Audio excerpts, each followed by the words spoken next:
Hallelujah कि समाधि GeM जदि सत्तरे जने पुरातन स्वभाव को क्रूसरे मारी देथिबो जलरे समाधि हेबो एबे जदि से जलरो उठिकी आसीबो बड़ बाबू चारि पद अतएव आम्भे माने बप्तिस्म द्वारा मरण रे ताहांक सहित समाधि प्राप्त होइअछु जेपरि ख्रीष्ट पितांक गौरव द्वारा मृत मानव मध्यरु जेउ प्रकार उत्थापित हेले आम्भे माने मध्य सेही प्रकार जीवनर नूतन भाव रे आचरण करू जलरो बाहरिला परे पुराना आचरण रहिबो नाय आचरण पूरा पूरी नुआ हे जीवो हालेलुया हालेलुया praise the praise the Lord तामाने प्रभु को लोक माने बप्तिस्म रे पुरातन स्वभाव हमर परित्याग हो जाए वो प्रभु को धन्यवाद दिए बप्तिस्म नेला परठारु मो भीतर अनेक स्वभाव सब चली गला एणो जदि पुरातन स्वभाव परित्याग करबा को चाहछो ठीक रे मन परिवर्तन करिवो आ ठीक भाव रे बप्तिस्म हालेलुया praise the Lord God bless you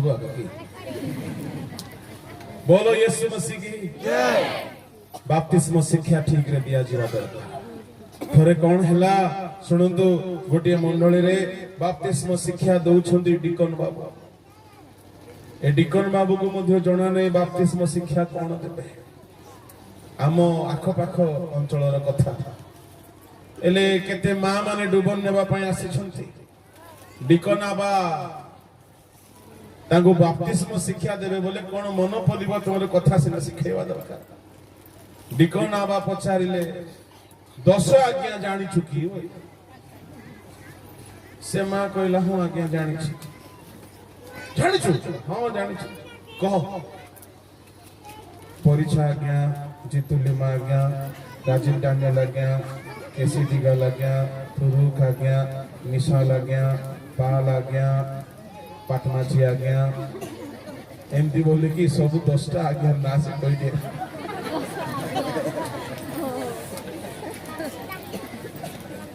से शिक्षक को भी धन्य से छात्र भी धन्य एमती डुबन न होय डुबन कथा मु खाली जस्ट गुटे विषय पई कहिले हमर पुरातन स्वभाव क्रूसरे मरि जाए डुबन समय जदि जे मरि गला से पापरु मुक्त हे गला प्रेज द लॉर्ड हालेलुया हालेलुया दावरे पुरातन स्वभाव संपूर्ण भावरे डुबन बेल को समाप्त हो जाए हेले केही केही भाबुथिबे आज्ञा ताहेले मोर डुबन बोधे ठीक नाही मुई तो डुबन नेला परे मध्य इतिहास गुडा को रचना करिछि हो कि नहीं मु आपन को गोटे उत्साहर कथा कहबी टिके सांत्वनार कथा कहबी कोन एई कथा किए लिखिथिले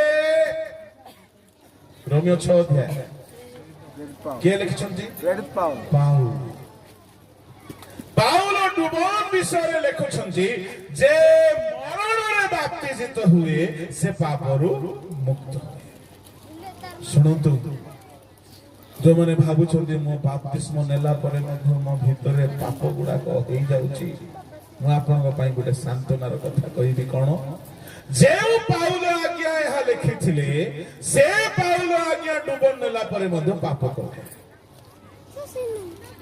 कोड लिखा छु 7 रोमियो 7 रो 70 19 पढ़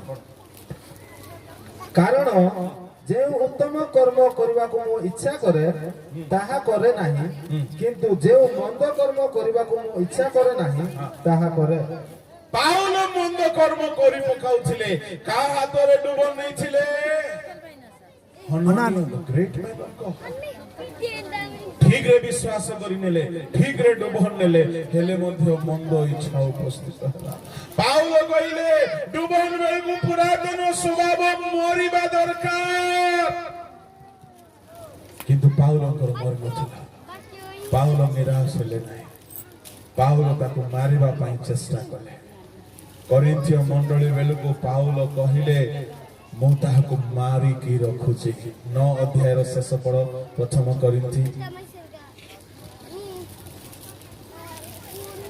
ଅନ୍ୟ ଲୋକମାନଙ୍କ ନିକଟରେ ପ୍ରଚାର କରି କାଳେ ମୁଁ ନିଜେ କୌଣସି ପ୍ରକାର ଅଗ୍ରାହ୍ୟ ହୁଏ ଏଥିପାଇଁ ମୋର ନିଜ ଶରୀରକୁ କଷ୍ଟ ଦେଇ ବସରେ ଦାସ କରି ରଖୁଅଛି। ଶରୀରକୁ ମୁଖୀ ମାରିକି ରଖୁଛି। ଗାଲାତିୟକୁ ଆସିଲା ବେଳକୁ ପାଉଲ ପୁରାପୁରି ମାରି ଦେଇଛନ୍ତି। ଗାଲାତିୟ 2:20 ପଢ।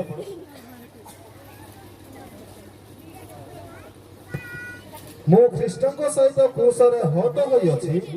ମୁଁ ଆଉ ଜୀବିତ ନୁହେଁ, ମାତ୍ର ଖ୍ରୀଷ୍ଟ ମୋ ଠାରେ ଜୀବିତ ଅଛନ୍ତି।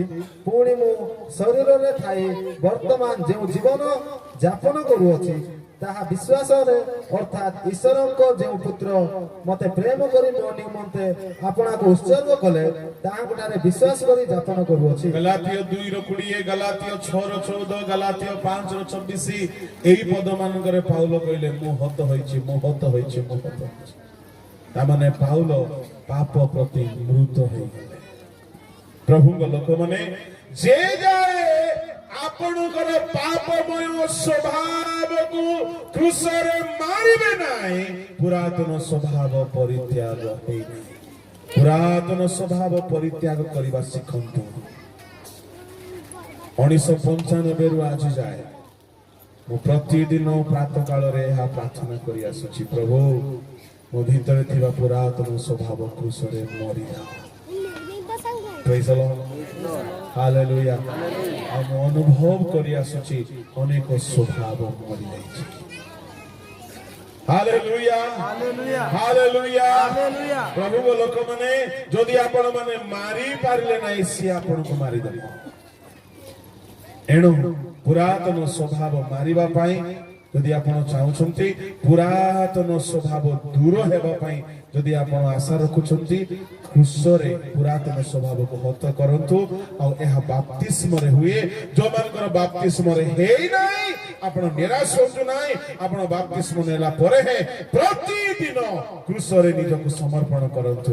ଆପଣ କିଛି ଦିନ ପରେ ଅନୁଭବ କରିବେ ପୁରାତନ ସ୍ୱଭାବ ମରିଗଲାଣି, ଆଉ ପାପର ଇଚ୍ଛା ହେଉନାହିଁ। Praise the Lord. Hallelujah. କାହିଁକି? ଯେହେତୁ ଆମେ ଖ୍ରୀଷ୍ଟଙ୍କ ସହିତ କ୍ରୁଶରେ ହତ ହେଇଛୁ, କଲମୀ ହେଇଛୁ।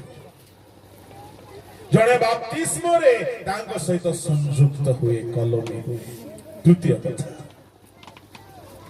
ବାପ୍ତିସ୍ମ ନେଲା ପରେ ତୃତୀୟ ବିଷୟ ହେଉଛି ପ୍ରଭୁ ଭୋଜ ଦ୍ୱାରା ଜଣେ ଖ୍ରୀଷ୍ଟଙ୍କ ସହିତ ସଂଯୁକ୍ତ ହୁଏ। ପଢନ୍ତୁ 11 ଅଧ୍ୟାୟ ପ୍ରଥମ କରିନ୍ଥ।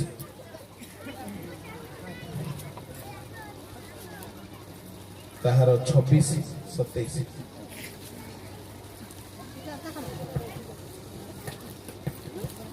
କାରଣ ଯେତେ ଥର ତୁମ୍ଭେମାନେ ଏହି ରୋଟି ଭୋଜନ କର ଓ ଏହି ପାନ ପାତ୍ରରୁ ପାନ କର ସେତେ ଥର ତୁମ୍ଭେମାନେ ପ୍ରଭୁଙ୍କ ଆଗମନ ପର୍ଯ୍ୟନ୍ତ ତାହାଙ୍କ ମୃତ୍ୟୁ ପ୍ରଚାର କରୁଅଛ। ଅତଏବ ଯେ କେହି ଅଯୋଗ୍ୟ ଭାବରେ ପ୍ରଭୁଙ୍କର ଏହି ରୋଟି ଭୋଜନ କରେ କିମ୍ବା ଏହି ପାତ୍ରରୁ ପାନ କରେ ସେ ପ୍ରଭୁଙ୍କ ଶରୀରର ଓ ରକ୍ତର ଦାୟୀ ହେବ। କିନ୍ତୁ ମନୁଷ୍ୟ ଆପଣଙ୍କୁ ପରୀକ୍ଷା କରୁ ଆଉ ସେହିପରି ଭାବେ ଏହି ରୋଟି ଭୋଜନ କରୁ ଓ ଏହି ପାତ୍ରରୁ ପାନ କରୁ। କାରଣ ଯେ ପ୍ରଭୁଙ୍କ ଶରୀରକୁ ବିଶେଷ ନ ମଣି ଭୋଜନ କରେ ଓ ପାନ କରେ ସେ ଆପଣା ଦଣ୍ଡ ନିମନ୍ତେ ଭୋଜନ କରେ ଓ ପାନ କରେ। ଏହି ହେତୁ ତୁମ୍ଭମାନଙ୍କ ମଧ୍ୟରେ ଅନେକ ଦୁର୍ବଳ ଓ ପୀଡ଼ିତ ପୁଣି ଅନେକ ମହାନିଦ୍ରା ପ୍ରାପ୍ତ ଅଟନ୍ତି। ସବୁ ପଢିବା ଦରକାର ନାହିଁ। କରିନ୍ଥିୟ 10:17 କାରଣ ରୋଟି ଏକ ହେବାରୁ ଆମ୍ଭେମାନେ ଅନେକ ହେଲେ ଏକ ଶରୀର ସ୍ୱରୂପ, ଯେଣୁ ଆମ୍ଭେମାନେ ସମସ୍ତେ ସେହି ଏକ ରୋଟିର ଅଂଶୀ। ଏକ ଶରୀର ହେବାରୁ ଆମେମାନେ ପ୍ରଭୁ ଭୋଜ ନେବା ଦ୍ୱାରା ଏକ ଶରୀରର ଅଂଶୀ। ଶୁଣନ୍ତୁ, ମଣ୍ଡଳୀରେ ଯେବେ ବି ପ୍ରଭୁ ଭୋଜ ହୁଏ, ପ୍ରଭୁ ଭୋଜ ନେବା ପାଇଁ ପ୍ରସ୍ତୁତ ହେବେ ଆଉ ପ୍ରଭୁ ଭୋଜ ନେବେ। କେହି କେହି କଣ କରନ୍ତି, ଆଜି ସ୍ତ୍ରୀ ସାଙ୍ଗରେ ଝଗଡା ହେଇଛି, ଆଜ୍ଞା ମୁଁ ପ୍ରଭୁ ଭୋଜ ନେବି ନାହିଁ। ନା, ତୁମକୁ ନେବାକୁ ପଡିବ। ତାହେଲେ ନେବାକୁ ଯଦି ପଡିବ କଣ କରିବାକୁ ହେବ କୁହନ୍ତୁ? ସ୍ତ୍ରୀ ସହିତ ମିଳିତ ହେବାକୁ ପଡିବ। ଝଗଡ଼ା ହେଇଛି, ମୁଁ ଗାଳି କରିଛି, ସ୍ତ୍ରୀକୁ ବାଡେଇ ଦେଇଛି, ଘରେ ପାଟିତୁଣ୍ଡ କରିଛି, ମୁଁ ପ୍ରଭୁ ଭୋଜ ନେବିନି। ଏହା ନ ହେଉ, ପ୍ରଭୁ ଭୋଜ ନେବା ଆଗରୁ ସମସ୍ତଙ୍କ ସହିତ କ୍ଷମା ମାଗି ମିଳିତ ହୁଅ, ପବିତ୍ର ହୁଅ, ପ୍ରଭୁ ଭୋଜ ନିଅ। କାହିଁକି? ପ୍ରଭୁ ଭୋଜ ନେବା ଦ୍ୱାରା ଆପଣ ମାନେ ଏକ ରୋଟିର ଅଂଶୀ ହୁଅନ୍ତି, ଖ୍ରୀଷ୍ଟଙ୍କ ଠାରେ ସଂଯୁକ୍ତ ହୁଅନ୍ତି। ପ୍ରଭୁ ଭୋଜ ନ ନେବା ଲୋକ ଆଗମନ ବେଳକୁ ଯାଇପାରିବ ନାହିଁ। ଯୋହନ ସୁସମାଚାର ବାହାର କରନ୍ତୁ, ତାହାର 6 ଅଧ୍ୟାୟ 53, 54, 55, 56। ସେଥିରେ ଯୀଶୁ ସେମାନଙ୍କୁ କହିଲେ, ସତ୍ୟ ସତ୍ୟ ମୁଁ ତୁମ୍ଭମାନଙ୍କୁ କହୁଅଛି, ମନୁଷ୍ୟ ପୁତ୍ରଙ୍କର ମାଂସ ଭୋଜନ ନ କଲେ ଓ ତାହାଙ୍କ ରକ୍ତ ପାନ ନ କଲେ ତୁମ୍ଭମାନଙ୍କ ଠାରେ ଜୀବନ ନାହିଁ। ଯେ ମୋହର ମାଂସ ଭୋଜନ କରେ ଓ ମୋହର ରକ୍ତ ପାନ କରେ ସେ ଅନନ୍ତ ଜୀବନ ପ୍ରାପ୍ତ ହୁଏ, ଆଉ ମୁଁ ଶେଷ ଦିନରେ ତାହାକୁ ଉତ୍ଥାପନ କରିବି। କାରଣ ମୋହର ମାଂସ ପ୍ରକୃତ ଖାଦ୍ୟ ଓ ମୋହର ରକ୍ତ ପ୍ରକୃତ ପେୟ। ଯେ ମୋହର ମାଂସ ଭୋଜନ କରେ ଓ ମୋ ରକ୍ତ ପାନ କରେ ସେ ମୋ ଠାରେ ରହେ ଓ ମୁଁ ତାହାଙ୍କ ଠାରେ ରହେ। ଯେ ମୋହର ରକ୍ତ ପାନ କରେ, ଯେ ମୋହର ମାଂସ ଭୋଜନ କରେ ସେ ମୋ ଠାରେ ରୁହେ, ମୁଁ ତା ଠାରେ ରୁହେ। ଆପଣ ଯଦି ଯୀଶୁଙ୍କ ଠାରେ କଲମୀ ହେବାକୁ ଚାହୁଁଛନ୍ତି, ପ୍ରଭୁ ଭୋଜକୁ କେବେ ହେଲେ ତ୍ୟାଗ କରିବେ ନାହିଁ। ଚତୁର୍ଥ ବିଷୟ, କଲମୀ ହେଇକି ରହିବା ପାଇଁ ହେଲେ ପବିତ୍ର ଆତ୍ମା ପାଇବାକୁ ପଡିବ। ବାହାର କରନ୍ତୁ ଯୋହନ ସୁସମାଚାର 14 ଅଧ୍ୟାୟ ତାହାର 16ରୁ 20 ଯାଏ ପଢନ୍ତୁ।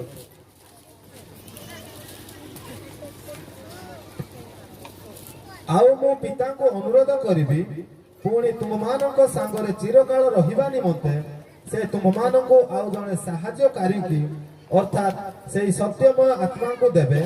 ଜଗତ ତାହାଙ୍କୁ ଗ୍ରହଣ କରିପାରେ ନାହିଁ, କାରଣ ଜଗତ ତାହାଙ୍କୁ ଦେଖେ ନାହିଁ କିମ୍ବା ଜାଣେ ନାହିଁ। ତୁମ୍ଭେମାନେ ତାହାଙ୍କୁ ଜାଣ, କାରଣ ସେ ତୁମମାନଙ୍କ ସାଙ୍ଗରେ ଥାଆନ୍ତି, ପୁଣି ସେ ତୁମମାନଙ୍କ ଅନ୍ତରରେ ରହିବେ। ମୁଁ ତୁମ୍ଭମାନଙ୍କୁ ଅନାଥ କରି ଛାଡ଼ିଯିବି ନାହିଁ, ମୁଁ ତୁମମାନଙ୍କ ନିକଟକୁ ଆସୁଅଛି। ଅଳ୍ପ ମାତ୍ର ସମୟ ରହିଲା, ଜଗତ ମତେ ଆଉ ଦେଖିବ ନାହିଁ, ମାତ୍ର ତୁମ୍ଭେମାନେ ମତେ ଦେଖିବ, କାରଣ ମୁଁ ଜୀବିତ, ଆଉ ତୁମ୍ଭେମାନେ ମଧ୍ୟ ଜୀବିତ ରହିବ। ମୁଁ ଯେ ମୋହର ପିତାଙ୍କ ଠାରେ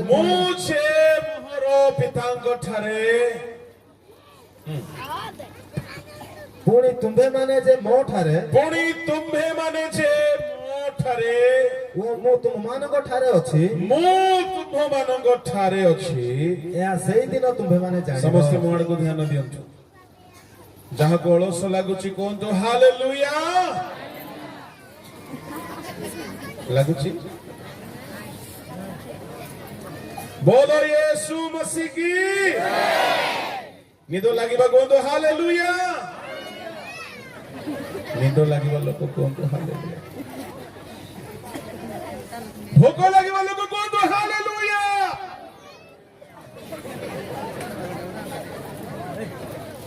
तामाने पॉप का आबा मान को भोक लागिला माने सारे बाबू पड़े। जोरे गुटे करताली बजांतु। ଆଉ ଟିକେ ଜୋରରେ।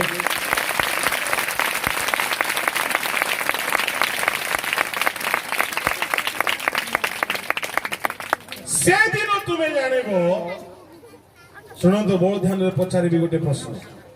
ସେଦିନ ତୁମେ ଜାଣିବ ମୁଁ ମୋହର ପିତାଙ୍କ ଠାରେ, ତୁମେମାନେ ମୋ ଠାରେ, ମୁଁ ତୁମ ଠାରେ। ମୁଁ ପିତାଙ୍କୁ ଅନୁରୋଧ କରିବି। ଯୀଶୁ କହିଲେ ମୁଁ ପିତାଙ୍କ ନିକଟକୁ ଯାଉଅଛି, ପିତାଙ୍କୁ ଅନୁରୋଧ କରିବି, ପିତା ମୋ 12 ଶିଷ୍ୟମାନଙ୍କ ପାଇଁ ସାହାଯ୍ୟକାରୀ ଆତ୍ମାକୁ ପଠାଅ। ଆଉ ସେ ଆତ୍ମା ଆସିବେ, ସେ ଏବେ ତୁମ ସାଙ୍ଗରେ ଅଛନ୍ତି, ସେ ତୁମ ଅନ୍ତରରେ ରହିବେ। ଯେଉଁଦିନ ସେ ତୁମ ଅନ୍ତରରେ ରହିବେ, ଶୁଣ ମୁଁ ତୁମକୁ ଅନାଥ କରିକି ଯାଉନାହିଁ, ମୁଁ ଆସିବି।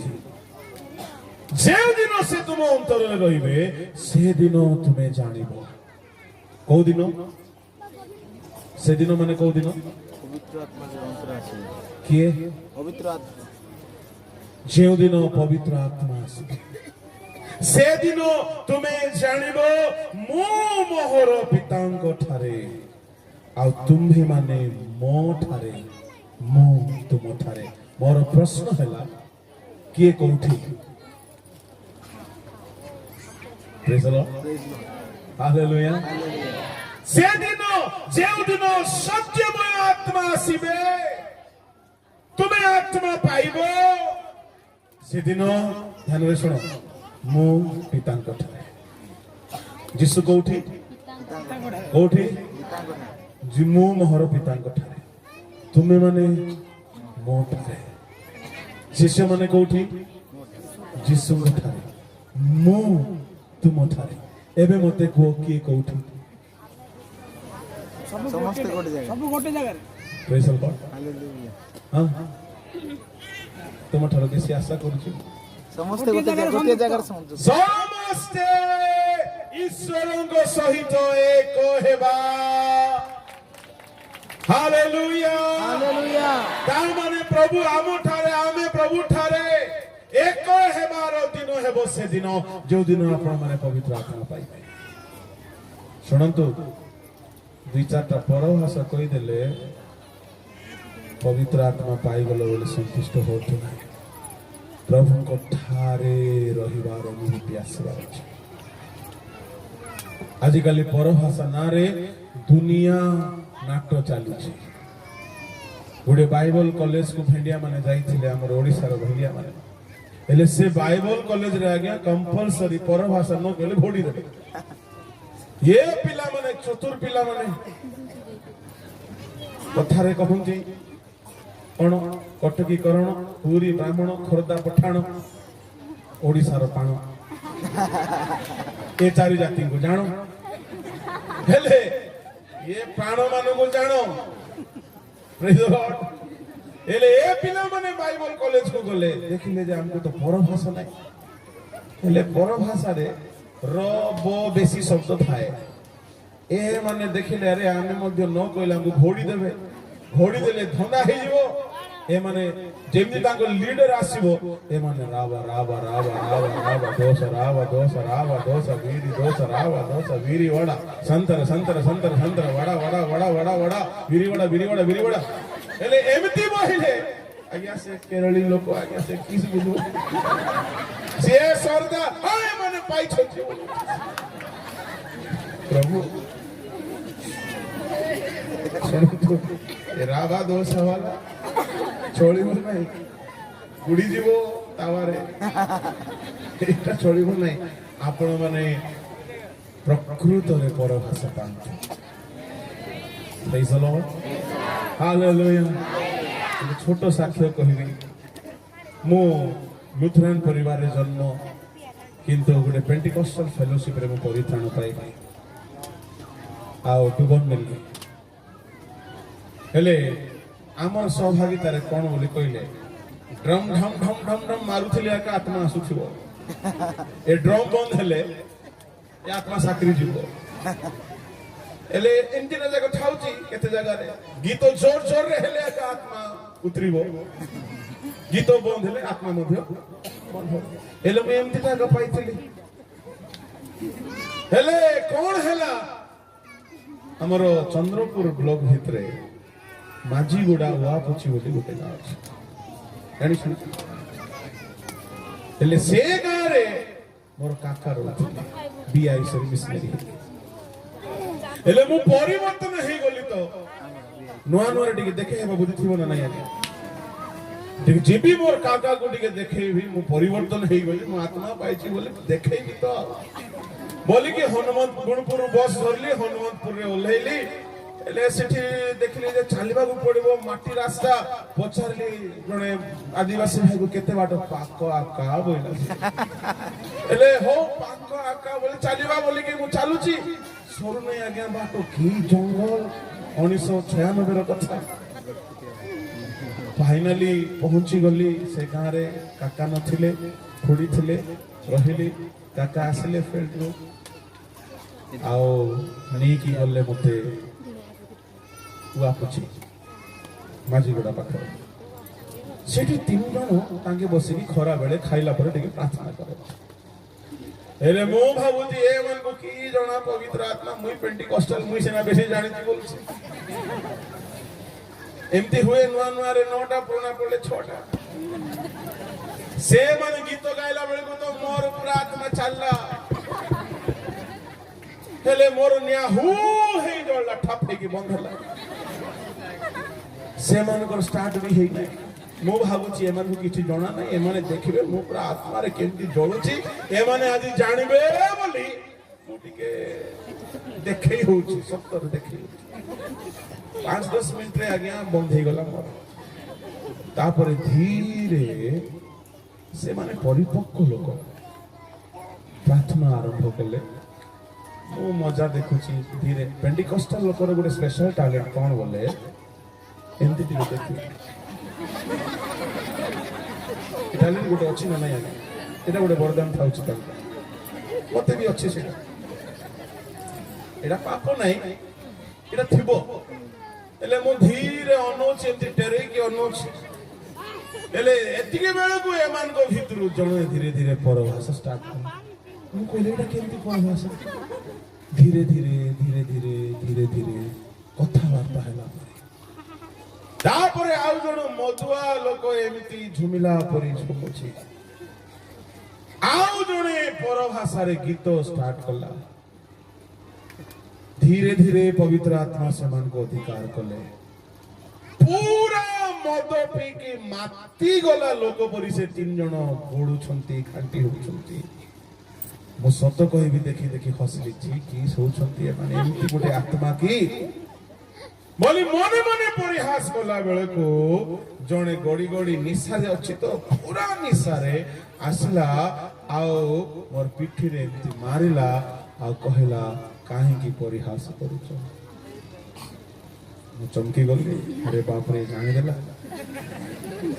କହିଲା ସଦା ପ୍ରଭୁ କହୁଅଛନ୍ତି ତୁମେ ଆମର ଲୋକମାନଙ୍କୁ ଦେଖି ପରିହାସ କରୁଛ। ମୋର ଅବସ୍ଥା ଥିଲା, ତାମାନେ ଏଇଟା ଭାବବାଣୀ।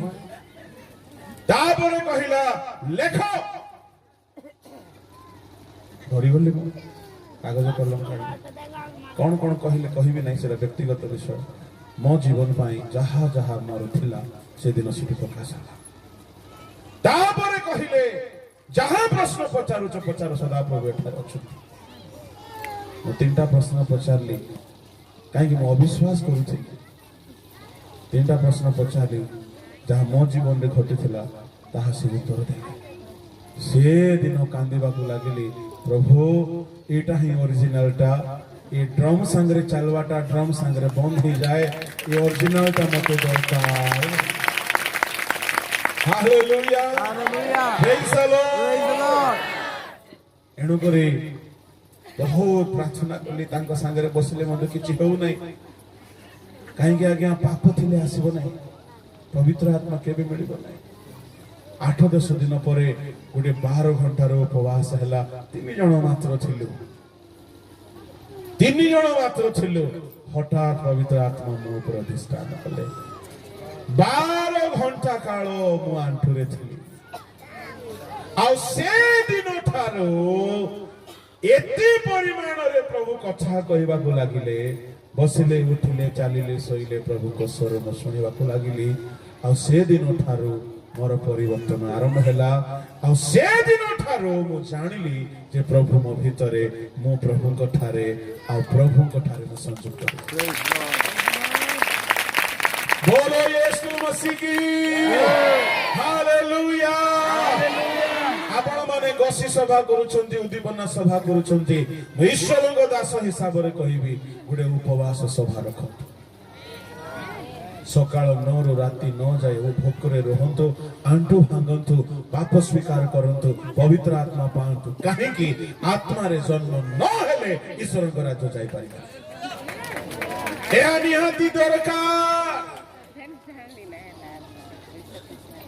ପ୍ରଭୁଙ୍କ ଲୋକମାନେ ସେଦିନ ଯଦି ମୋ ଜୀବନରେ ଆସିନଥାନ୍ତା, ମୁଁ ଆଜି ଏଠି ଠିଆ ହେଇନଥାନ୍ତି। ପବିତ୍ର ଆତ୍ମାଙ୍କର ବାସ୍ତବ ଅନୁଭୂତି ମତେ ସେଦିନ ମିଳିଲା। ଆଉ ସେଠାରେ ଯୋଉମାନେ ଥିଲେ ସେମାନେ ପେଣ୍ଟିକଷ୍ଟାଲ ଲୋକ ନଥିଲେ, ସେମାନେ ବାପ୍ଟିଷ୍ଟ ଲୋକ ଯାକ ଥିଲେ। ଆଉ ସ୍ପିରିଟ୍ ଫିଲ୍ଡ ଲୋକ ଥିଲେ। ପ୍ରଭୁଙ୍କୁ ଧନ୍ୟବାଦ ଦିଏ। ଜଙ୍ଗଲ ଭିତରେ ମଙ୍ଗଳ ହଉଥିଲେ। ଜଙ୍ଗଲ ଭିତରେ ପ୍ରଭୁଙ୍କର ଆତ୍ମାଙ୍କର କାମ ଗୋଟେ କୁଡ଼ିଆ ଘର ଭିତରେ। ସେଠାରୁ ମୋର ପରିବର୍ତ୍ତନ ଷ୍ଟାର୍ଟ ହେଲା। ପବିତ୍ର ଆତ୍ମା ମତେ ଚଲାଇବାକୁ ଲାଗିଲେ। ସତରେ ମୁଁ କଲମୀ ହେଇଗଲି ସେଦିନ ଠାରୁ ପ୍ରଭୁଙ୍କ ସହିତ। ଆଉ ମତେ ଆଉ ବାଟ ବଣା ହେବାର ଆଉ କୌଣସି ପରିସ୍ଥିତି ରହିଲା ନାହିଁ, ଯେହେତୁ ପବିତ୍ର ଆତ୍ମା କଥା କହିବାକୁ ଲାଗିଲେ। ପବିତ୍ର ଆତ୍ମା ରାସ୍ତା ଦେଖାଇବାକୁ ଲାଗିଲେ। ପବିତ୍ର ଆତ୍ମା ସବୁ ବିଷୟରେ ପରାମର୍ଶ ଦେବାକୁ ଲାଗିଲେ। ଆଉ ସେଦିନ ଠାରୁ ମୋର ପୁରାତନ ବିଷୟ ସବୁ ଲୋପ ପାଇବାକୁ ଲାଗିଲା। ମୋ ସାଙ୍ଗମାନେ କହିଲେ ଇଏ ସାଧୁ ସୁନ୍ଦର ସିଂ ହେଇଗଲା, ଇଏ ଧାର୍ମିକ ହେଇଗଲା, ତୁ ସ୍ୱର୍ଗ ଗଲେ ତୋର ଗୋଡ଼ ଧରି ଆସିବୁ ରେ, ଥଟ୍ଟା ଗଲେ ପରିହାସ କଲେ, ପରିଶେଷରେ ଆଜି ଠିକ ସେମିତି ହଉଛି, ସେମାନେ ଆସି ଗୋଡ଼ରେ ପଡୁଛନ୍ତି। ଶୁଣନ୍ତୁ, ଆପଣ ବାସ୍ତବ ପବିତ୍ର ଆତ୍ମାର ଅନୁଭୂତି ପାଆନ୍ତୁ। ତାହା ପାଇଁ ଉପବାସ କରନ୍ତୁ, ତାହା ପାଇଁ ପ୍ରାର୍ଥନା କରନ୍ତୁ। ସେଦିନ ପ୍ରଭୁ ତୁମ ଭିତରେ, ତୁମେ ପ୍ରଭୁଙ୍କ ଠାରେ ଆଉ ସବୁ ଶିଖାଇବେ ପବିତ୍ର ଆତ୍ମା। Hallelujah, hallelujah, hallelujah, hallelujah. ସବୁ ଶିଖାଇବେ। ମୂଳ ରସ ସହିତ ତୁମେ କଲମୀ ହେଇଯିବ। ଆଜି ଯଦି ମୁଁ ଦୁଇ କଥା କହିପାରୁଛି, ଆଜି ଯଦି ମୋ ଶିକ୍ଷା ସେବାରେ ଯଦି କାହାରି ଜୀବନରେ ଲାଭ ହେଉଛି, ଏହା କେବଳ ଗୋଟିଏ କାରଣ, because of the Holi spirit. ଏଣୁ କେବଳ ପରଭାଷାରେ ସନ୍ତୁଷ୍ଟ ହୁଅନ୍ତୁ ନାହିଁ, ଆତ୍ମାଙ୍କ ସହିତ ଏକ ହେଇଯାନ୍ତୁ। ତୁମର ପୁରାତନ ବିଷୟ ଲୋପ ପାଇବ, ଖ୍ରୀଷ୍ଟଙ୍କ ଠାରେ ତୁମେ ନୂତନ ସୃଷ୍ଟି ହେଇଯିବ। ହାଲେଲୁୟା। ପବିତ୍ର ଆତ୍ମା ନାହିଁ ତ ତୁମେ କଲମୀ ହୋଇନା, କଲମୀ ହୋଇନା। କଲମୀ ହେବା ପାଇଁ କେତେଟା କଥା କହିଲି ମୁଁ? ଏ ଯାଏ ଚାରିଟା। ପଞ୍ଚମଟି ହେଲା ଯୋଉମାନେ ବାକ୍ୟ ଧ୍ୟାନ କରନ୍ତି, ବାକ୍ୟକୁ ପାଳନ କରନ୍ତି, ସେମାନେ ତାଙ୍କ ସହିତ କଲମୀ ହୁଅନ୍ତି। ଯୋଉମାନେ ବାକ୍ୟକୁ ଶୁଣନ୍ତି ସେମାନେ ନାହିଁ, ଯୋଉମାନେ ବାକ୍ୟକୁ କୁହନ୍ତି ସେମାନେ ନାହିଁ, ଯୋଉମାନେ ବାକ୍ୟକୁ ପାଳନ କରନ୍ତି ସେମାନେ ତାଙ୍କ ସହିତ ବାକ୍ୟ ସହିତ ଲାଗି ଯାଆନ୍ତି, କଲମୀ ହେଇଯାଆନ୍ତି। କେଉଁଠି ଲେଖା ଅଛି ପଢନ୍ତୁ, ଯୋହନ ସୁସମାଚାର 15 ଅଧ୍ୟାୟର 4-5। ମୋ ଠାରେ ରୁହ, ସେଥିରେ ମୁଁ ତୁମମାନଙ୍କ ଠାରେ ରହିବି। ମୋ ଠାରେ ରୁହ, ମୁଁ ତୁମ ଠାରେ ରହିବି। ଶାଖା ଯେପରି ଦ୍ରାକ୍ଷାଲତାରେ ନ ରହିଲେ ନିଜରୁ ଫଳ ଫଳି ପାରେ ନାହିଁ, ସେହିପରି ତୁମ୍ଭେମାନେ ମଧ୍ୟ ମୋ ଠାରେ ନ ରହିଲେ ଫଳ ଫଳି ପାରୁ ନାହିଁ। ତା ମାନେ ପ୍ରଭୁଙ୍କ ଠାରେ ରହିବାକୁ ପଡିବ। ହାଲେଲୁୟା। ହେଲେ ପ୍ରଭୁଙ୍କ ଠାରେ ରହିବା ବୋଲେ ବାକ୍ୟ ପଢିବା, ଗିର୍ଜାକୁ ଆସିବା, ଗୋଷୀ ସଭାକୁ ଆସିବା, ଗୀତ ଗାଇବା, ନା ନା ନା ନା ନା ନା ନା। ଆଉ ଥରେ ପଢ 5 ପଦ। ମୁଁ ଦ୍ରାକ୍ଷାଲତା, ମୁଁ ଦ୍ରାକ୍ଷାଲତା, ତୁମ୍ଭେମାନେ ଶାଖା, ତୁମେ ମାନେ ଶାଖା, ଯେ ମୋ ଠାରେ ରହେ, ଯେ ମୋ ଠାରେ ରୁହେ, ଓ ମୁଁ ଯାହା ଠାରେ ରହେ, ମୁଁ ଯାହା ଠାରେ ରୁହେ, ସେ ପ୍ରଚୁର ଫଳ ଫଳେ। ସେ ପ୍ରଚୁର ଫଳ ଫଳିବ। ଶୁଣନ୍ତୁ, ପ୍ରଭୁଙ୍କ ଠାରେ ରହିବା ମାନେ ପ୍ରାର୍ଥନା କରିବା, worship କରିବା, preaching କରିବା, ଚର୍ଚ୍ଚ ଯିବା ନୁହେଁ। କାହିଁକି ନୁହେଁ? ଆମେ ଚର୍ଚ୍ଚ ଗଲେ କେତେ ଘଣ୍ଟା ପାଇଁ ଯାଉ? 2-3 ଘଣ୍ଟା। ବାଇବଲ ପଢିଲେ କେତେ ଘଣ୍ଟା ପଢୁ? ଅଧଘଣ୍ଟା, ଘଣ୍ଟା। ପ୍ରାର୍ଥନା ଗଲେ କେତେ ସମୟ କରୁ? ବେଶୀ ହେଲେ ଘଣ୍ଟାଟେ 2 ଘଣ୍ଟା। ଆଚ୍ଛା, ଯେ ଯେପରି ଶାଖା ଦ୍ରାକ୍ଷାଲତାରେ ରୁହେ, ସେପରି ତୁମେ ମାନେ ମୋ ଠାରେ ରୁହ। ବୁଝୁଛନ୍ତି? ଗୋଟେ ଶାଖା, ମୋ ଆଡକୁ ଦେଖନ୍ତୁ ସମସ୍ତେ, ଗୋଟେ ଶାଖା ଗୋଟେ ଗଛରେ କେତେ ଘଣ୍ଟା ପାଇଁ ଲାଗିକି ରୁହେ? ଅଧଘଣ୍ଟା? ନାଇଁ। ଆଚ୍ଛା, 20 ମିନିଟ୍? ନାଇଁ। 10 ମିନିଟ୍? 5 ମିନିଟ୍? ଗୋଟେ ଶାଖା ଗୋଟେ ଗଛରେ କେତେ ସମୟ ପାଇଁ ଲାଗି ରୁହେ? ଓହୋ, ଆମେ ସବୁବେଳେ ପ୍ରାର୍ଥନା କରୁଛୁ କି? ସବୁବେଳେ worship କରୁଛୁ କି? ତା ମାନେ ପ୍ରଭୁଙ୍କ ଠାରେ ରହିବା ମାନେ ପ୍ରାର୍ଥନା ନୁହେଁ। ପ୍ରଭୁଙ୍କ ଠାରେ ରହିବା ମାନେ ଗୀତ ଗାଇବା ନୁହେଁ। ପ୍ରଭୁଙ୍କ ଠାରେ ରହିବା ମାନେ, ପଢନ୍ତୁ ପ୍ରଥମ ଯୋହନ 3:24।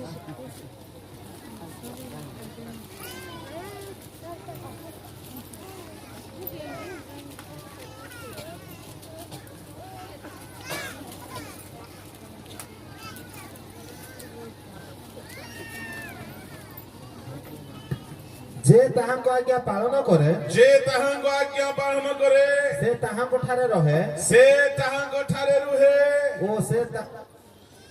ओ से ताहा ठारे रहंते हालेलुया हालेलुया किए प्रभुको ठारे रुहे जे प्रभुको आज्ञा पालन करे प्रभुको लोक माने आपण जदि मिथ्या कुह नाही ए आज्ञा पालन कले आपण जदि लोभ कर नाही ए आज्ञा पालन कले आपण प्रभुको ठारे कलमी हे गले प्रेज द लॉर्ड हालेलुया आपण प्रचुर फल फलिबे पुरातन फल आ देखा जीव नाही पुरातन स्वभाव देखा जीव नाही मु सत कहूअछि मु सत कहूअछि मु जेबे ठारो परित्राण पाइली डुबन नेली पवित्र आत्मा पाइली प्रभु भोज नेली एवं प्रभुଙ୍କ वाक्य पालन କରିବାକୁ ଲାଗିଲି ମୋର ସବୁ ଦୁର୍ବଳତା ଲୁଚିଗଲା पुरातन स्वभाव आ देखा गला नाही आपण माने विश्वास करिवे नाही मु अति गरीब घर पिला अति गरीब आम घरे छण छण जानि छंती आम घरे छण माटी घर थिला गोबर लेपा होथिला कबाट नाही ताटी ताटी बुझुछंती केमती बुझिबे नाही बाउंस ताटी एले ताटी को केमती बंद करबे आज्ञा गोटे दौड़ी लागिबो गोटे काठ लागिबो ए काठ को भीतर पटु आड़का करथिबे ए आड़का को ओडिया रे कोन कहिबे कि छडंत नाइ मा आड़का आड़का बुझले तो आज्ञा बुझी गले तो है यूट्यूब रे देखवा लोक माने तुम बुझ न बुझ बुझी जाओ कि ताटी ताटी माने बाउंस कबाट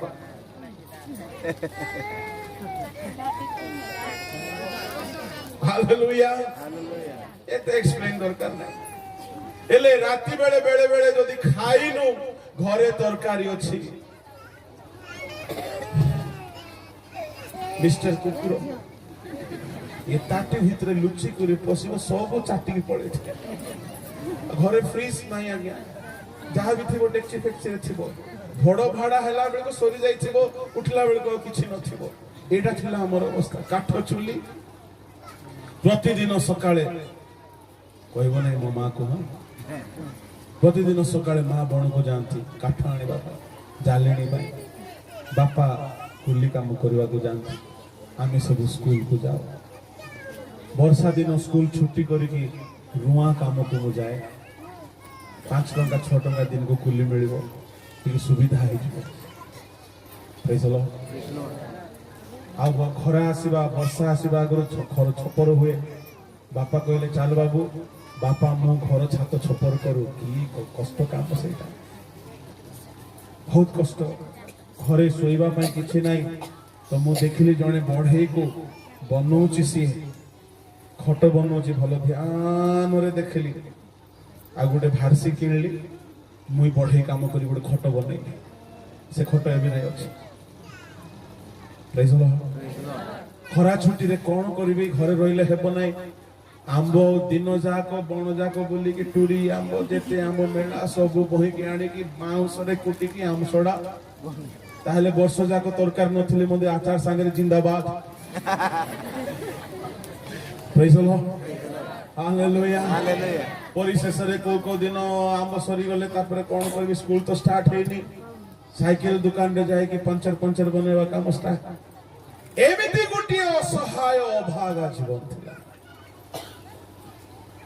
किंतु जो दिन प्रभु को पाइले सबु बदलिबा को लागिला काहे कि कलमी हैला परे आ पुराना विषय रहिबो ना जेतु मूलर रसर आमे अंशी हेई गलो भौतिक कथा मु कहू नाय मोर सब दुर्बलता लुचिबा को लागिला मु आजी जेमिति अछि मो गां लोक माने देखिले आश्चर्य बोलंती चित्तु की एटा praise the Lord hallelujah school रे कहा संग रे कथा कहबा को डर साही रे कहा संग रे कथा हुए नै आजी ओडिसा रे सबुटु बेसी हटा है कथा कहबा लोक काहे कि मूल एंती करि देला सदा प्रभु कठारे कलमी हो छुबा माने तुमर माँ बापा भाई भौणी गाँ कुटुंबर जहाँ भी दुर्दशा अच्छी सब बदली जीव जेहेतु मूल तुमको धरिब तुमको रस तेजरे पूर्ण कर Praise Lord.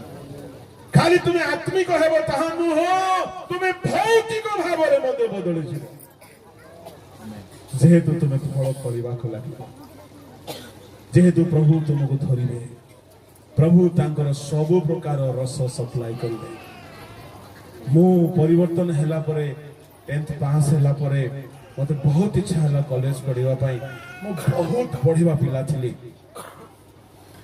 आपण सुनिले हसिबे गणित बुझा पड़ला नहीं केतेटा तो खुशी पकेले आगे गणित के खुशीबे हां गणित के खुशीबे नहीं देखली को गुरु नहीं टीचर नहीं किछि रास्ता नहीं गणित मते खुशी पका काकू कहबो ना यूट्यूब वाला प्रेज लॉर्ड धूलिरु प्रभु उठांती तांको लोक Praise Lord. Hallelujah Hallelujah. Praise the Lord Praise the Lord. प्रभु को नाम रे धन्यवाद हेउ कॉलेज जीवा पाई 500 टंका फीस हैला नहीं गुटे वर्ष घरे रही गली से प्रभु को योजना थिला से वर्ष सारा खाली बाइबल पढ़ली तापरे कॉलेज गली प्रभु आह्वान करी देले परिवर्तन पूरा पूरी हे गली प्रभु को सेवा रे प्रभु को कथा सुनी की घर बाहरली 1998 रु सेवा स्टार्ट हितला 1998 रे प्रभु को स्वर सुनी केवल बाइबल धरी घर बाहरली आज मु एकाकी नुहे मो सहित हजार हजार लोक मो सहित अछंती Praise Lord. Hallelujah Hallelujah. तुम कलमी हे जाओ तुम प्रचुर फल फल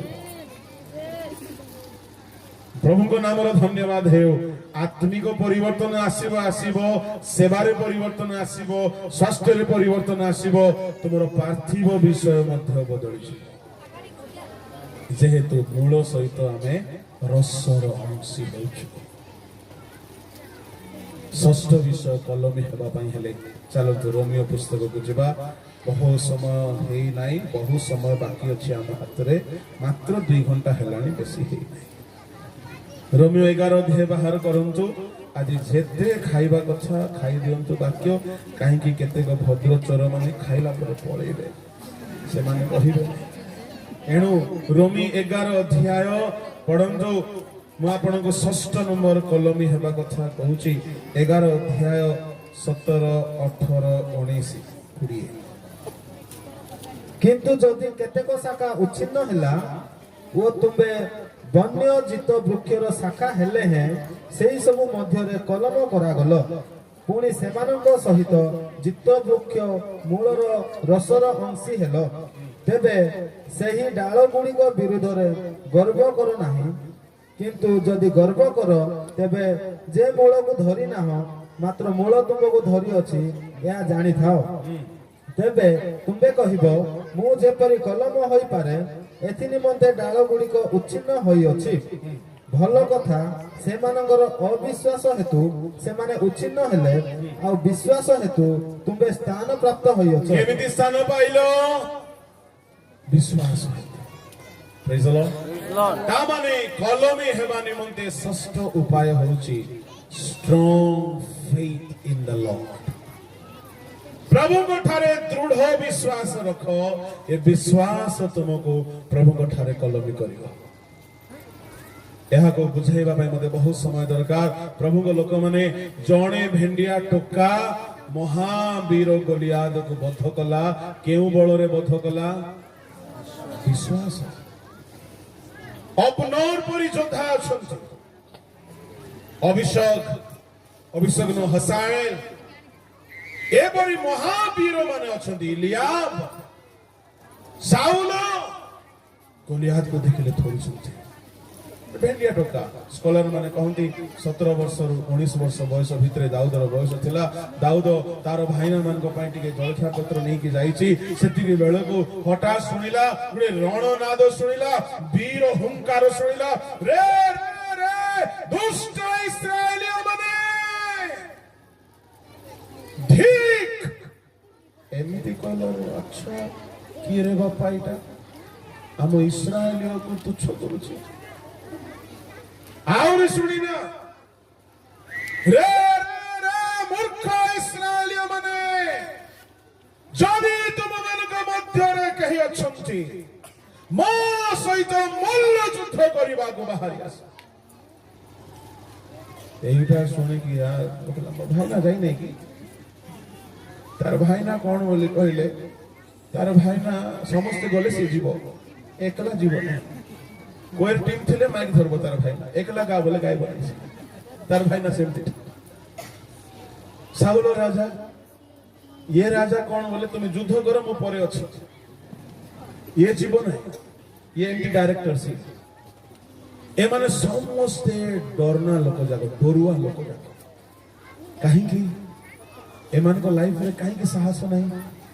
ଗଲେ ସଦାପ୍ରଭୁ ଜିତାଇବେ ଏ ବିଶ୍ୱାସ ନାହିଁ। ଦାଉଦ ଗଲିଆଦକୁ ଦେଖିକି ଡରି ନାହିଁ। କାହିଁକି? ଦାଉଦର ଦୃଷ୍ଟି ଗଲିଆଦ ଉପରେ ନାହିଁ, ଦାଉଦର ଦୃଷ୍ଟି ପରମେଶ୍ୱରଙ୍କ ଉପରେ। ଦାଉଦ କହିଲା ମୁଁ ଯିବି, ବାଡ଼ି ଧରି ଯେମିତି ଏଜ୍ ୟୁଜୁଆଲ ଯାଏ, ସ୍ପେଶାଲ ପ୍ରିପାରେସନ ନାହିଁ। କେତେ ଲୋକ ବେଶୀ ପ୍ରିପେୟାର କରନ୍ତି, କ'ଣ ପ୍ରଚାର କରିବାର ଅଛି ବୋଲି କହିଲେ ଟାଇ ପିନ୍ଧିବେ, ସୁଟ୍ ପିନ୍ଧିବେ, ବୁଟ୍ ପିନ୍ଧିବେ, ପରଫ୍ୟୁମ୍ ଲଗାଇବେ, ସେଦିନ ଡବଲ ସାମ୍ପୁ କରିହେବେ, ସେଦିନ ସୁ ପଲିଶ କରିହେବେ, ସେଦିନ ଲାପଟପ୍ରୁ ସବୁ ରେଡି କରିଥିବେ, କନକର୍ଡେନ୍ସରୁ, ହିଷ୍ଟ୍ରିରୁ, ଫିଜିକ୍ସରୁ, କେମିଷ୍ଟ୍ରିରୁ, ନାଇଁ କେମିଷ୍ଟ୍ରିରୁ ନାହିଁ, ସବୁ ରେଡି କରିଥିବେ, ସବୁ ଲେଖିକି ଆଣିଥିବେ। ପ୍ରଚାର କଲା ବେଳକୁ ଲେଖିଥିଲେ ମଧ୍ୟ ପାସରି ଯିବେ। ହୁଏ ନାହିଁ। ଦାଉଦ କିଛି ଧରି ନାହିଁ। ଦାଉଦର ଗୋଟିଏ ଅନୁଭବ ଅଛି। ରାଜାଙ୍କୁ କହିଲା, ମହାରାଜ ବାପାଙ୍କର ମେଷ ଚରେଇଲା ବେଳକୁ ଭାଲୁ ଆସିଥିଲା ଥରେ। ଭାଲୁ ଆସିଥିଲା? ହଁ ମହାରାଜ, ମୁଇଁ ହେଲେ ଛେରଛେଣ୍ଡି ହେଇଥାଇଥାନ୍ତି କହିଲା ସାଉଲ। ବୁଝୁଛ, ଏଇଟା ରାୟଗଡ଼ା ଶବ୍ଦ। ଏଇଟା ଭାଲୁ ଆସିଲା, ତୁ ପଳେଇ ଗଲୁ? ନାଇଁ ମହାରାଜ, ସଦା ପ୍ରଭୁଙ୍କ ନାମରେ ଗଲି। ଭାଲୁ ଖଣ୍ଡା ତ ନାହିଁ, ବର୍ଷା ତ ନାହିଁ, ସଦା ପ୍ରଭୁଙ୍କ ନାମରେ ଗଲି। ତା ପାଖକୁ ଗଲି, ଆଖି ଖୋଲିଲା ବେଳକୁ 2 ଖଣ୍ଡ ଚିରି ହେଇଯାଇଛି। ହଁ କି? ହଁ, ସଦାପ୍ରଭୁ ମତେ ଭାଲୁ ରକ୍ଷା କରୁଛନ୍ତି। 2 ଖଣ୍ଡ ହେଇକି 2ଟା ହାତରେ 2 ଫଡା ହେଇଛି। ଆଜ୍ଞା ସେ তুই চিনি দেলু কইলি বড় সদা প্রভুଙ୍କ নামରେ ମୁଁ ଗଲି। ହଁ କି ରେ? ହଁ ମହାରାଜ।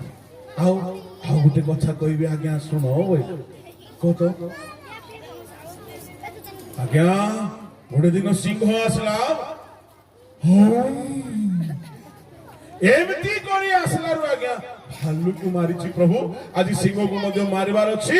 ଏମିତି ବୋଲି ସିଂହ ମୋର ମେଣ୍ଢାକୁ ଆଜ୍ଞା ଧରବାକୁ ଯାଉଥିଲା। ମୁଁ ଗଲି ଆକା ସଦା ପ୍ରଭୁଙ୍କ ନାମରେ ବୋଇଲା କି ସେ ସିଂହକୁ 2 ଫଡା କରି 2 ହାତରେ ଧରିଛି। ଆଜ୍ଞା ସତକିରେ ଆଜ୍ଞା ସୁଯୋଗ ଦିଅ। ଏ ଗଲିଆଦ ମଧ୍ୟ ଭାଲୁ ପରି ହେଲେ ହେବ, ସିଂହ ପରି ହେଲେ ହେବ। ସତ ଆଜ୍ଞା, ସୁଯୋଗ ଦିଅ ଆଜ୍ଞା। ଆଉ କଣ ଦେବ ଜିତିଲେ? ମୋର ଝିଅକୁ ବିବାହ କରିବି ରେ। তোমার ঝিও বেশি সুন্দরী আজ্ঞা। হালেলুয়া, প্রেজ দ লর্ড। ଆଉ କଣ ନାଇଁ ରେ, তোমার ଘରକୁ ଯାକ ଲୋକ ଆଉ ଟ୍ୟାକ୍ସ ନେବି ନାହିଁ। ଆଜ୍ଞା ତାହେଲେ ଯୁଦ୍ଧ କରିବି ଆକା। ପ୍ରେଜ ଦ ଲର୍ଡ, ହାଲେଲୁୟା ହାଲେଲୁୟା। ଏ ସବୁ ଦିନ ଗଲା ପରେ ଭାଲୁକୁ ସିଂହକୁ ମାରିଛି ତ ସାହସ ଅଛି। ଶୁଣ, ତମ ଲାଇଫରେ ପ୍ରଥମେ ଭାଲୁ ଆସିବ। କିଏ ଆସିବ? କିଏ ଆସିବ? ପ୍ରଥମେ ଗୋଟେ ଛୋଟ ସମସ୍ୟା ଆସିବ। ଭାଲୁ ବଡ ନା ସିଂହ ବଡ? ତାମାନେ ଭାଲୁ ଛୋଟ। ପ୍ରଥମେ ଦରମା କମ ମିଳିବ। ଏଇଟା କଣ? ଭାଲୁ। ସପୋର୍ଟ ମିଳିବ ନାହିଁ। ଏଇଟା କଣ? ଭାଲୁ। ବିଶ୍ୱାସର ସହିତ ପ୍ରଭୁଙ୍କ ସାହାଯ୍ୟରେ ସେ ସମସ୍ୟାକୁ ଜିତିବ। ମୁଁ ଈଶ୍ୱରଙ୍କ ବେଦୀରୁ କହୁଅଛି, ଆତ୍ମ ବଢିବା ପାଇଁ ନାହିଁ। 1995ରୁ ଆଜି ଯାଏ ମୋ ଅଭାବ ଦେଇ ଗଲେ ହେଁ କେବଳ ପ୍ରଭୁଙ୍କ ଠାରେ ଭରସା ରଖିଛି, କାହାରିକୁ ହାତ ପକାଇ। ଆଉ ପ୍ରଭୁ ମତେ ପ୍ରତି ଅଭାବରେ ଚମତ୍କାର କରିକି ସାହାଯ୍ୟ କରିଛନ୍ତି। ମୋର ଛୋଟ ସାକ୍ଷ୍ୟ ଶୁଣିଥିବେ ଆପଣ ମାନେ ୟୁଟ୍ୟୁବରେ।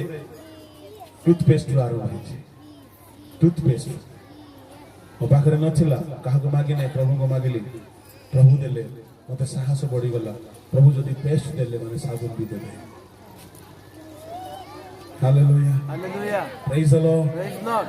ଛୋଟ ଛୋଟ ଅଭାବ ବେଳକୁ ଆକୁ ଭିକ ମାଗିବ, ତାକୁ ଭିକ ମାଗିବ, ଡାଇରେକ୍ଟରକୁ ଫୋନ କରିବ, କୋଅର୍ଡିନେଟରକୁ ମାଗିବ, ଭିକାରୀ नो ମାଗିବା ଅଭ୍ୟାସ ବହୁତ କର। ପ୍ରଭୁ ଆମକୁ ଧିକାରୀ କରିନାହାନ୍ତି। ଆମେ ସଦା ପ୍ରଭୁଙ୍କ ଠାରେ ହାତ ପତେଇବା, ମଣିଷକୁ ହାତ ପତେଇବା ନାହିଁ। ଯେତେ ବଡ ବଡ ମିଶନରୀ ମାନେ ଅନ୍ୟରୁ ଋଣ ନେଇଛନ୍ତି ବେଶୀ କାନ୍ଦନ୍ତି ସେମାନେ। ଋଣ ସକାଶୁ ଆଜ୍ଞା ପ୍ରେସର ବଢିଯିବ, ପାରାଲାଇସିସ୍ ମାରିଦେବ। ମୁଁ ନାଁ କହିବି ନାହିଁ କେତେ ଲୋକମାନଙ୍କର ପାରାଲାଇସିସ୍ ହେଇଗଲା କାହିଁକି ଋଣ ନେଇ। ଆରମ୍ଭରୁ ଅଭ୍ୟାସ କର, କାହାରିକୁ ମାଗିବ ନାହିଁ, କେବଳ ପ୍ରଭୁଙ୍କୁ ମାଗିବ। Hallelujah Hallelujah. ପ୍ରେଜ୍ ଦ ଲର୍ଡ। Praise the Lord. ପ୍ରଭୁଙ୍କର ହାତ ଛୋଟ ହେଇଗଲା, ଛୋଟ ହେଇଗଲା, ସେ ଯୋଗାଇବେ। ଭାଲୁକୁ ମାରିଥିଲା, ସିଂହକୁ ମାରିଥିଲା, ସାହସ ବଢିଗଲା, ଗୋଲିଆତକୁ ବି ମାରିବ। ହାଲେଲୁୟା। Hallelujah. ଗୋଲିଆତ ସାମ୍ନା ଗଲା, ଗୋଲିଆତ ଦେଖି ହସିଦେଲା, କହିରେ ମେଣ୍ଢା ଚରେଇବାକୁ ଆସୁଛ କି? ପ୍ରେଜ୍ ଦ ଲର୍ଡ। ବେଳେ ବେଳେ ଲୋକ ତୁମକୁ ଦେଖି ହସିବେ। ଏବେ ହେଲେ ମୁଁ ଟିକେ ମୋଟା ହେଇଛି, ପାଷ୍ଟର ପରି ଲାଗୁଛି, ହେଲେ 10 ବର୍ଷ ତଳେ ଟୋକା ପରି ଲାଗୁଥିଲି। ବେଶୀ ୱାକିଂ କରୁଥିଲି, ବେଶୀ ଦଣ୍ଡ ମାରୁଥିଲି, ବେଶୀ ପତଳା ହେଇକି ଥିଲି। ତ ଗୋଟେ ଜାଗାରେ ମତେ ଡାକିଛନ୍ତି, ତାଙ୍କେ ଦେଖି ନାହାନ୍ତି ମତେ, ମୋ ପ୍ରଚାର ଶୁଣିଛନ୍ତି ଅଡିଓ ରେକର୍ଡ। ଯେତେବେଳେ ୟୁଟ୍ୟୁବ ନଥିଲା, ୟୁଟ୍ୟୁବ ବାବା ପରେ ଆସିଲେ, କୁଆଡୁ ପ୍ରଚାର ଶୁଣିଛନ୍ତି, ମତେ ଡାକିଲେ। ଆଉ ମୁଁ ଯାଇକି ଓହ୍ଲେଇଲି, ତାଙ୍କୁ ଫୋନ କଲି, ଫୋନ ଉଠେଇଲେ, ଆଉ ମୋ ପାଖକୁ ଆସିଲେ। ଆପଣ କିଏ? ମୁଁ କହିଲି ମୁଁ ଜିତୁଲି ମା। ଆପଣ ଜିତୁଲି ମା? ହଁ। ଆପଣ? ହଁ। ନାଇଁ ମାନେ ବୁଝୁଛନ୍ତି? ମୁଁ ବୁଝିଗଲି। ସେମାନେ ହଁ ଆଜ୍ଞା ଚାଲନ୍ତୁ ବୋଲି ନେଇକି ଗଲେ। ରାସ୍ତାରେ ସେମାନେ ଭାବୁଛନ୍ତି ଗଲାରେ ଆମର ସଭା ଗଲା, ଏ ଟୁକା ଭେଣ୍ଡିଆଟା ଏ କିସ୍ କରିବ ରେ, ଆମର ସଭା ବୁଡଲା ବୋଲିକି ନେଇକି ଯାଉଛନ୍ତି। ସଭା ସରିଲା ପରେ କହିଲେ ଆଜ୍ଞା ଆପଣଙ୍କର ବାହାରରୁ, ମୁଁ ସେତେବେଳେ ଗୋଟେ ଟି ସାର୍ଟ ପିନ୍ଧିଛି, ଗୋଟେ ଘରେ ପିନ୍ଧା ଟ୍ରାଉଜର ପିନ୍ଧି, ଟୋକା ସବୁ ହେଲେ ସେମାନେ କହିଲେ ଏ ଟୋକା କଣ କରିବ, ଜାଣିନାହାନ୍ତି ଏ ଦାଉଦର ବଂଶର ବୋଲି। Hallelujah. Hallelujah. Praise the Lord. Praise the Lord. Hallelujah. Hallelujah. ସଭା ସରିଲା ପରେ ସେମାନେ କହିଲେ ଆଜ୍ଞା କ୍ଷମା କରିବେ, ଆମେ ଆପଣଙ୍କୁ ଅଣ୍ଡର ଏଷ୍ଟିମେଟ୍ କଲୁ, କାହିଁକି ଆମେ ବାହ୍ୟ ଭାବରେ ଦେଖୁଥିଲୁ, ତୁମର ସ୍ୱର ଶୁଣିକି ଭାବୁଥିଲୁ ଦନ୍ତା ଲୋକ ହେବ, ଗାଡ଼ି ଫାଡ଼ି ଥିବ, ଗୋଟେ ଦନ୍ତା ଲାଗୁଥିବ। ହେଲେ ମୁଁ ମନେ ମନେ ଭାବିଲି ବେଶୀ ନାହିଁ, ଗୋଟେ 10 ବର୍ଷ ପରେ ଦେଖ ସେମିତି ଏକା ଲାଗିବ। ହାଲେଲୁୟା। Hallelujah. ପ୍ରେଜ୍ ଦ ଲର୍ଡ। Praise the Lord. ବେଳେ ବେଳେ ଆପଣଙ୍କୁ ଅଣ୍ଡର ଏଷ୍ଟିମେଟ୍ କରିବେ, ନିରାଶ ହୁଅ ନାହିଁ, ନିଜକୁ ଦୁର୍ବଳ ମନେ କରୁନାହିଁ। ଛୋଟ ଛୋଟ ସମସ୍ୟାରେ ଭେଣ୍ଡିଆ ପିଲାମାନେ, ଭେଣ୍ଡିଆ ପାଷ୍ଟର ମାନେ, ପ୍ରଚାରକ ମାନେ, ଆପଣ କେବେ ହେଲେ ବିଶ୍ୱାସର ପଛକୁ ହଟିବ ନାହିଁ। ଆଣ୍ଠୁ ଭାଙ୍ଗିବ, ଘଣ୍ଟା ଘଣ୍ଟା ଆଣ୍ଠୁ ଭାଙ୍ଗିବ, ଉପବାସ କରିବ, ପ୍ରଭୁଙ୍କ ଠାରେ ଯୁଦ୍ଧ କରି ମାଗିବ, ପ୍ରଭୁ ମତେ ଜିତିବା ଦରକାର ଅଛି। ଯେତେବେଳେ ଗଲିଆତର ସାମ୍ନା କଲା, ତା ମନରେ ଗୋଟେ କଥା ଅଛି, ଭାଲୁ ମାରିଛି, ସିଂହ ମାରିଛି, ଗଲିଆତ ମଧ୍ୟ ମରିବ। କେତେବେଳେ ହାତ ପଶିଛି ଥଳିରେ, ପଥର ବାହାର କରିଛି, ଛାଟୁଣୀରେ ପକେଇଛି, କେତେବେଳେ ଯୁଦ୍ଧ ସରିଯାଇଛି, ସିଏ ବି ଛାନିଆ। ହାଲେଲୁୟା। Hallelujah. ସଦା ପ୍ରଭୁଙ୍କ ନାମରେ ଏମିତି ବୋଲି ଛାଟୁଣୀ ବୁଲେଇଛି, ଛାଟୁଣୀ ମାରିଛି ସିଧା କପାଳରେ, ସେ ପଛକୁ ନ ପଡିକି ସେ ଆଗକୁ ହେଇକି କରିଛି। କାହା ବଳରେ ଯୁଦ୍ଧ ଜିତିଲା ଆଜ୍ଞା? ସଦା ପ୍ରଭୁ। ବିଶ୍ୱାସ ବଳରେ। ତମ ଘରେ ରୋଗ ଅଛି, ବିଶ୍ୱାସର ଆଣ୍ଠୁ ଭାଙ୍ଗି ଯୁଦ୍ଧ କରିବା ଷ୍ଟାର୍ଟ କର। ବହୁତ ଔଷଧ ଖାଉଛ, ବିଶ୍ୱାସର ଯୁଦ୍ଧ ଷ୍ଟାର୍ଟ କର। ବହୁତ ଅଭାବ ଦେଇ ଯାଉଛ, ବିଶ୍ୱାସର ଯୁଦ୍ଧ ଷ୍ଟାର୍ଟ କର। ମାଗ ପ୍ରଭୁଙ୍କୁ, ପ୍ରଭୁ ତୁମକୁ ଜୟ ଦେବେ। ଆଉ ବିଶ୍ୱାସ ବଢି ବଢି ଚାଲିବ, ଗୋଟେ ଗୋଟେ ଚମତ୍କାର ଦେଖିବ। ପ୍ରଭୁଙ୍କ ଠାରେ ବିଶ୍ୱାସ ସକାଶେ ତୁମେ କଲମୀ ହେଇଯିବ, ତୁମେ ପ୍ରଭୁକୁ ଛାଡ଼ିବ ନାହିଁ। ହାଲେଲୁୟା। Hallelujah. ପ୍ରେଜ୍ ଦ ଲର୍ଡ। Praise the Lord. ଯେତେବେଳେ ସ୍ପଷ୍ଟ ସେନାପତି বড় বিশ্বাস যিশু দেখিলে যিশু গোটে বড় কমেন্ট কলে কোন অনেক পূর্বরু পশ্চিমরু আসি পিতাଙ୍କ সহিত রাজ্যরে বসিবে রাজ্যর সন্তান মানে বাহারে পকাଯିବେ তা মানে বিশ্বাস করিবা সকাশু অনেকে প্রভুଙ୍କ রাজ্যরে স্থান পাইবে কলমি হেবে কিন্তু পুরোনা খ্রিস্টিয়ান মানে বহিষ্কৃত ହେଇଯିବେ সপ্তম কথা হচ্ছে যদি আপন কলমি হেবা পাই চাহান্তি সর্বদা কলমি ହେଇକି ରହିବା ପାଇଁ ଚାହାନ୍ତି ପଢନ୍ତୁ 18 ପଦ ତେବେ ସେଇ ଡାଳ ଗୁଡ଼ିକ ବିରୁଦ୍ଧରେ ଗର୍ବ କର ନାହିଁ କିନ୍ତୁ ଯଦି ଗର୍ବ କର ତେବେ ଯେ ମୂଳକୁ ଧରି ନାହ ମାତ୍ର ମୂଳ ତୁମକୁ ଧରିଅଛି ଏହା ଜାଣିଥାଅ ଗର୍ବ କଲେ କଟା ଯିବ ତା ମାନେ ନମ୍ର କଲେ ପ୍ରଭୁଙ୍କ ସହିତ ଯୋଡ଼ି ହେଇଯିବ ପ୍ରଭୁଙ୍କ ଲୋକମାନେ ଶେଷ ଉପାୟ ହେଉଛି ନମ୍ରତା ଯାହାକି ଆମକୁ ପ୍ରଭୁଙ୍କ ଠାରେ କଲମୀ କରିକି ଧରି ରଖିବ ଏହାକୁ ଏକ୍ସପ୍ଲେନ କରିବି ନାହିଁ ଆସନ୍ତୁ ସମସ୍ତେ ଆପଣ ଚକ୍ଷୁ ବନ୍ଦ କରନ୍ତୁ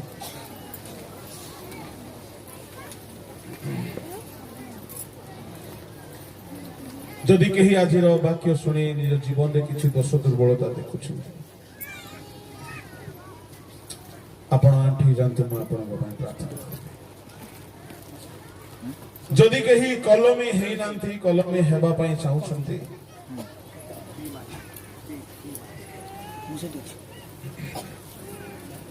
ସମସ୍ତେ ଚକ୍ଷୁ ବନ୍ଦ କରିବା ଆମେ ପ୍ରାର୍ଥନା କରିବା ପ୍ରଭୁ ପୁରାତନ ସ୍ୱଭାବ ଦୂର ହେବା ପାଇଁ ହେଲେ ଖ୍ରୀଷ୍ଟଙ୍କ ସହିତ କଲମୀ ହେବା ଆଉ କଲମୀ ହେବା ପାଇଁ ହେଲେ ପରିତ୍ରାଣ ପାଇବାକୁ ପଡ଼ିବ କଲମୀ ହେବା ପାଇଁ ହେଲେ ଡୁବନ ନେବାକୁ ପଡ଼ିବ କଲମୀ ହେବା ପାଇଁ ହେଲେ ପବିତ୍ର ଆତ୍ମା ପାଇବାକୁ ପଡ଼ିବ କଲମୀ ହେବା ପାଇଁ ହେଲେ ପ୍ରଭୁ କଲମୀ ହେବା ପାଇଁ ହେଲେ ପୁରାତନ ସ୍ୱଭାବକୁ କୃଷରେ ମାରିବାକୁ ପଡ଼ିବ କଲମୀ ହେବା ପାଇଁ ହେଲେ ବିଶ୍ୱାସରେ ସ୍ଥିର ରହିବାକୁ କଲମୀ ହେବା ପାଇଁ ହେଲେ ନମ୍ର ହେଇକି ରହିବ ଆଖିର ଝରକା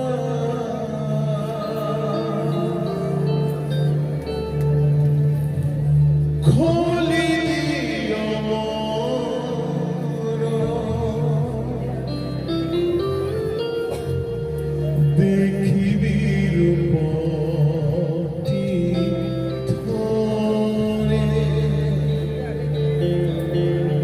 ଆପଣଙ୍କର କୌଣସି ଦୋଷ ଯଦି ଆପଣଙ୍କୁ ଦେଖାଯାଉଛି କ୍ଷମା ମାଗନ୍ତୁ ଅନୁତାପ କରନ୍ତୁ ଫେରନ୍ତୁ এই সময় সম্পূর্ণ ভাবে ফেরি আসিবার সময়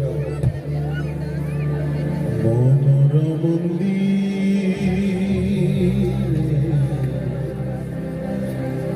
রহি যাও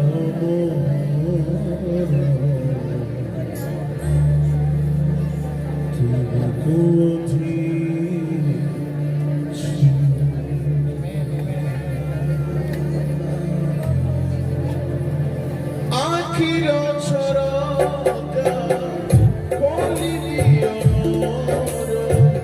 দেখিবি রূপ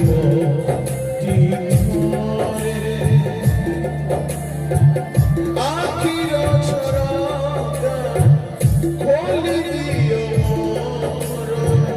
দেখিবি রূপ মনোর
জীবন মোহারি দিব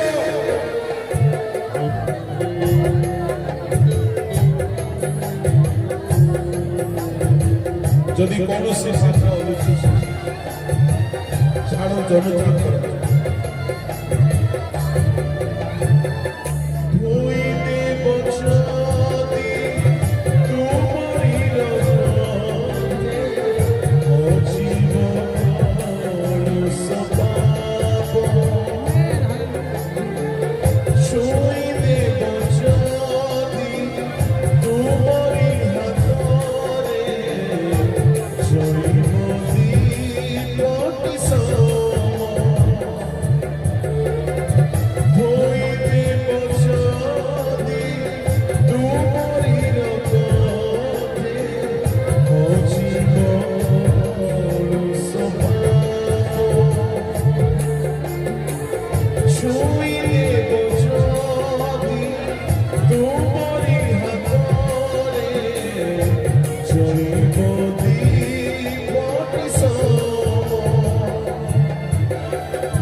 तुम सहित कलम हेबाकु दियो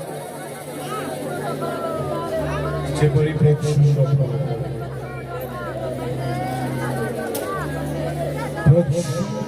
फलरे बापा तुम लोक माने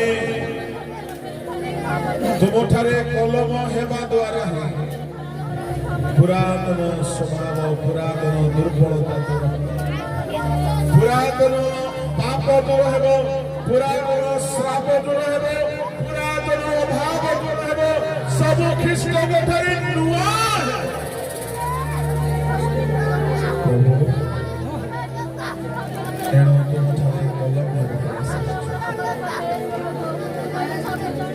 वाक्य को धारण करी पवित्र आत्मा प्राप्त हो प्रभु भोज रे निर्दय अंश हो पुरातन स्वभाव को मारी मन परिवर्तन करी अपना को पूरा करी विश्वास रे तुम ठारे संयुक्त हो तुम लोक माने जेते कलम करा पुरातन सब पाप श्राप दुर्बलता मुची ख्रीष्ट ठारे नुआ फलरे नुआ स्वास्थ्य पाइबे नुआ सेवा करिबे नुआ मन पाइबे नुआ जीवन पाइबे नूतन आशीर्वाद पाइबे प्रभु नुआ नुआ बल पाइबे ए आशीर्वाद यीशु के नाम रे मन प्राप्त हो स्वर्गीय पिता तुम्हें आमन को कथा कहिছো एथि पाइ धन्यवाद करछि ये वाक्य प्रत्येक जीवन प्रत्येक तुम राज्य पाई बंचु बढ़ तुम ठारे कलम करा एवं तुम्भ रसर अंशी ପରିବର୍ତ୍ତିତ ହେଉ। ମୁଁ ତୁମ କ୍ଷୁଦ୍ର ଦାସ ପିତା ପୁତ୍ର ଧର୍ମାତ୍ମାଙ୍କ ନାମରେ ଆଶୀର୍ବାଦ କରେ। ଏ ଆଶୀର୍ବାଦ ପ୍ରତ୍ୟେକ ପ୍ରାପ୍ତ। ଏ ଅଞ୍ଚଳ ପରିବର୍ତ୍ତିତ ହେଉ। সকল পুরাতন দুঃখর জীবন শ্রাপর জীবন দূর ହେଉ। ନୂଆ ଆଶୀର୍ବାଦ ସ୍ୱାସ୍ଥ୍ୟରେ ପରିବାରରେ ପାଠରେ ଜୀବିକାରେ ବ୍ୟବସାୟରେ ସେବାରେ ଆତ୍ମିକ ଜୀବନରେ ସେମାନେ ପ୍ରାପ୍ତ ହେଉଛନ୍ତି। ପ୍ରଭୁ ଏ ସମସ୍ତ ପ୍ରାର୍ଥନା ତୁମେ ଶୁଣିଲ ବୋଲି ମୁଁ ଧନ୍ୟବାଦ ଦେଉଛି। ଗୌରବ ସମ୍ଭ୍ରମ ମହିମା କେବଳ ତୁମକୁ ଦେଇ କ୍ଷୁଦ୍ର ପ୍ରାର୍ଥନା ଯୀଶୁଙ୍କ ନାମରେ